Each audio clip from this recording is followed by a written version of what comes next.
Ang sarap ng pagkain. Nag-enjoy ka ba? Oh, anong problema? Tanong mo sa sarili mo. Ha? Bakit ako? Ewan ko sa'yo. Tinatoyo ka na naman, no? Ayoko na! Palagi na lang ganito. Ano bang ginawa ko? Nahihirapan na ako. Ang ayos-ayos mo lang kanina kumakain tayo, ah. Alam mo, okay na sana eh. Kaso ang damot mo. Ang damot-damot mo! Ano bang pinagdamot ko sa'yo? Sabi ko sa'yo kanina, sa akin na lang ang balat ng manok. Pero kinain mo pa din. Hindi ko talaga kayang ibigay yun. Ipagdamot mo na lahat. Wag lang ang balat ng manok. Sorry na. Hindi. Itigil na natin to. Babe naman eh. Di mo ako babe. Bakit? Taka kapatid mo ako. Ay, lagot ka kay mama. Ayun na, lumalabas na. Pagbilang ko na 3, umiri ka ng malakas ha. 1, 2, 3. Ito na, nakikita ko na ulo. Kagandang bata. Tingnan mo. Ay, oo nga, ang gandang bata. Saktong-sakto, wala akong jowa, ma'am. Huwag kang papaligaw sa iba, ha? Hihintayin kita, baby. Mga anak, mag-aaral na kayo sa Lunes. Yes, sa wakas, face-to-face class na. Ayoko pa mag-aaral. Babe, magkikita na tayo. Anay, kailangan ko po ng notebook. Oh, eto sa'yo. Limited edition planner to, ha? Wow, thank you, Nay. Ang ganda. Ano yung sa'kin, Nay? Oh, eto, yellow pad. Bakit yellow pad lang? Tapos yung sa kanya, planner? May favoritism talaga dito eh. Nay, kailangan ko po ng ballpen. Oh, eto anak, G-Tech. Ang mahal nito. Ingatan mo yan, ha? Thank you, Nay. Hindi ko babagsak to. O, ikaw naman. Etong sa'yo. Bakit maleta, Nay? Mag-aaral na ba ako sa ibang bansa? Yan yung gagamitin mo kapag bumagsak ka. Dahil papalayasin na kita. 1 year later. At dahil mag-graduate na kayo, bibigyan ko ng bagong cellphone ang may pinakamataas na grades. Nay, 95 ako. Akin yung cellphone. 95 lang? Ako nga 96 na eh. Shh! Sa akin yung bagong cellphone dahil 98 ang grade ko. O ikaw, anong grade mo? Bagsak? 99 ako, Nay. At deserve ko to. I'm a bitch, I'm a boss. I'm a bitch and a boss, I'm a shine like glass. I'm a bitch, I'm a boss. I'm a bitch and a boss, I'm a shine like glass. Anak, may pupuntang manghuhula dito. Para saan, Nay? Siyempre, para malaman ko kung kailan tayo yayaman. Sige, Nay. Itatanong ko kung kailan ako magkakajowa. Sige. Maganda ka na, A few moments later. Sinong mauna sa inyo? Ako mauna. Anong itatanong mo? Kailan ako yayaman? Pahiram ng kamay mo. Oh, ito. Malapit ka lang yumaman. Talaga? Yayaman na ako. Oo, basta maging masipag ka lang at magtayo ka ng business. Ako naman po. Sige, anong itatanong mo, Iha? Kailan po ako magkakajowa? Hindi ka na magkakajowa. Ha? Hindi pwede to. Gusto ko magkajowa. Pero pwede natin itong baguhin. Basta, magbayad ka lang. Sige, magbabayad ako. Kung naman na lahat ang pera ko, basta magkajowa lang ako. Hawakan mo kamay ko.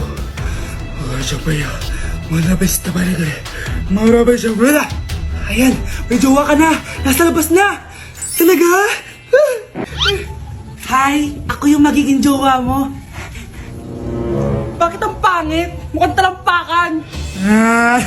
Nay! Oh, bakit? Anyari? Sinabihan niya akong pangit. Totoo naman eh. Bastos ka. Aalis na kami dito. Nasaan yung mga bayad nyo? Hulaan mo magkano ibabayad namin sa'yo. 5,000! Nasaan na? Mali! Wala kami ibabayad sa'yo dahil scam ka. Magbabayad kayo! Lumayas na kayo dito! Layas!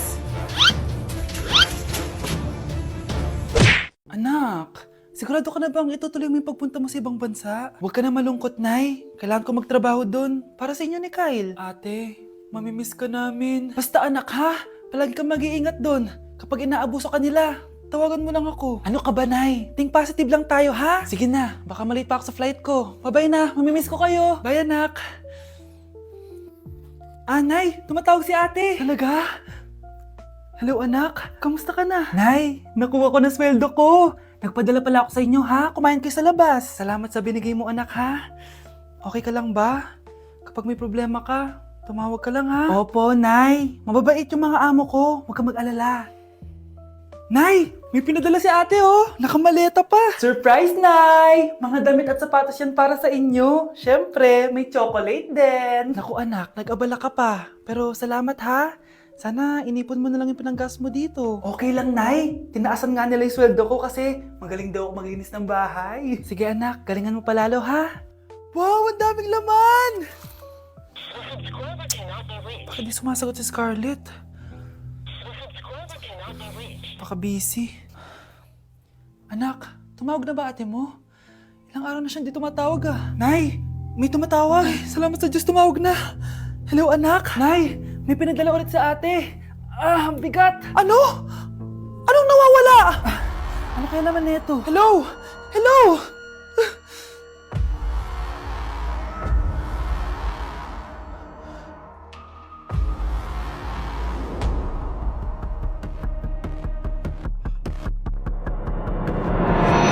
Okay, next! Ah, thank you. Naman, sino ba siya? Sumasagi ka palagi sa utak.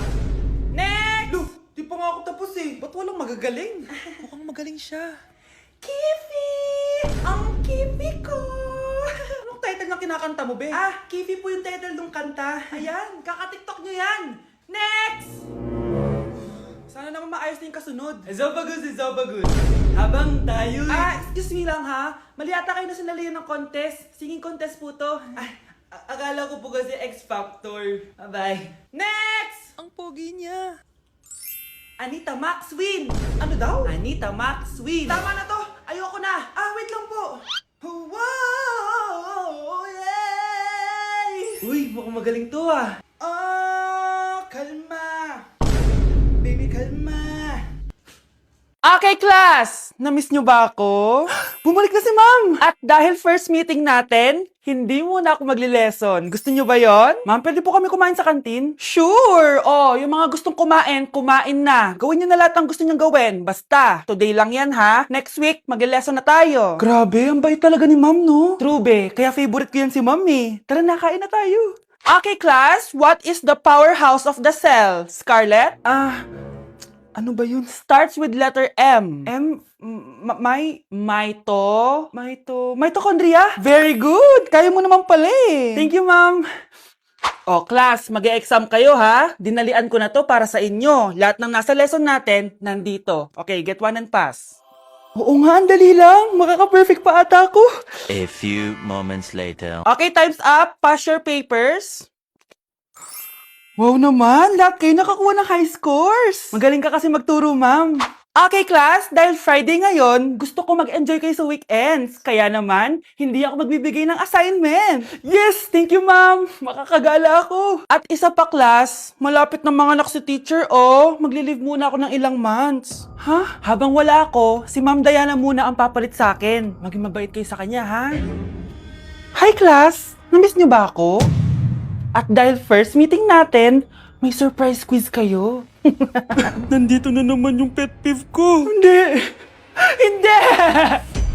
Hi mga anak! May dala ko mga pagkain! Wow naman ma! Pengi po! Ops! Di ka kasali dito! Sa mga kapatid mo lang to, laki-laki mo na. Ah, sige po ma. Oh, ilalagay ko na to dito ah. Aakit na ako. 1 hour later. Ano ba yan? Ba't walang naman yung ref namin? Gutom na ako. Grabe, wala bang pwedeng makain dito? Wow, ang daming pagkain! Wala ba si Mama? Clear. Isa lang naman eh. Yes.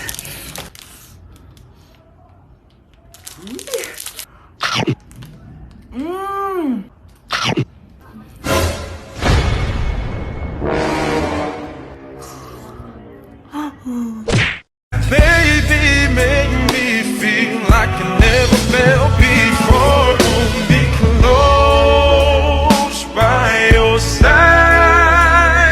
Baby, never let me go through the night. Number 10.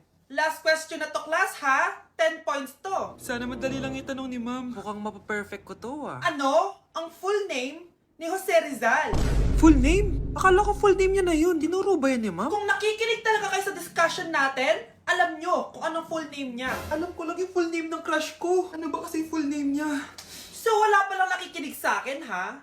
Sige, perfect sa exam ang makakasagot sa akin. Ah, ma'am, alam ko po. Okay, Cheska, ang full name ni Jose Rizal ay Jose Protasio Rizal Mercado y Alonso Rialonda. Very good! Perfect ka na, ha? Yes, thank you, ma'am. Ma'am, bakit pa ba namin kailangan pag-aralan yung full name ni Rizal? Itatanong ba yun sa amin kapag mag-a-apply na kaming trabaho? Oo nga, ma'am. Parang di naman kailangan pag-aralan yan. Perfect na sana ako, eh. Pinag-aaralan natin siya kasi marami siyang nagawa at naiambag sa bayan natin.